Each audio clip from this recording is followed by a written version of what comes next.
ضروري نعرف الفرق بين أنواع السعال. أول نوع وهو السعال الجاف بدون بلغم، وهذا صوته. سببه التدخين أو الغبار أو الربو أو ارتجاع في المرئ أو الجيوب الأنفية أو التحسس.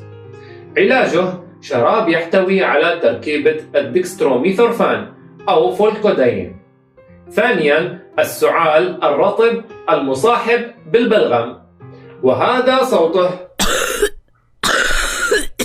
سببه عدوى فيروسية في الجهاز التنفسي مثل البرد أو الإنفلونزا. علاجه شراب يحتوي على تركيبة جوافنسين فهو يذوب البلغم، أو أمبروكسول فهو يقلل من لزوجة المخاط وينظف الشعب الهوائية. وإذا السعال بلغم ومعه تحسس فأفضل تركيبة هي ديفين هيدرامين. ثالثاً السعال الديكي.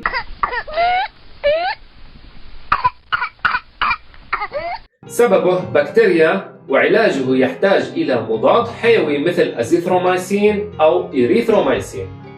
رابعاً السعال النباحي أو الخانوق، غالباً يصيب الأطفال. سببه فيروس بارانفلونزا. علاجه ديكساميثازون أو بخار الإبنفرين. خامساً السعال المزمن، وأحياناً يتجاوز الشهرين.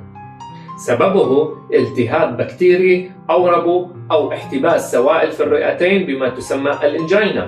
علاجه على حسب السعال الجاف أو الرطب.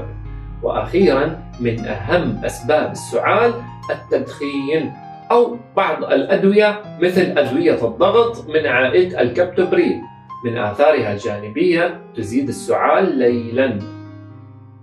والرجاء من الزملاء الصيادلة والأطباء التركيز بالأسئلة مع أي حالة سعال لتحديد العلاج الصحيح والمناسب.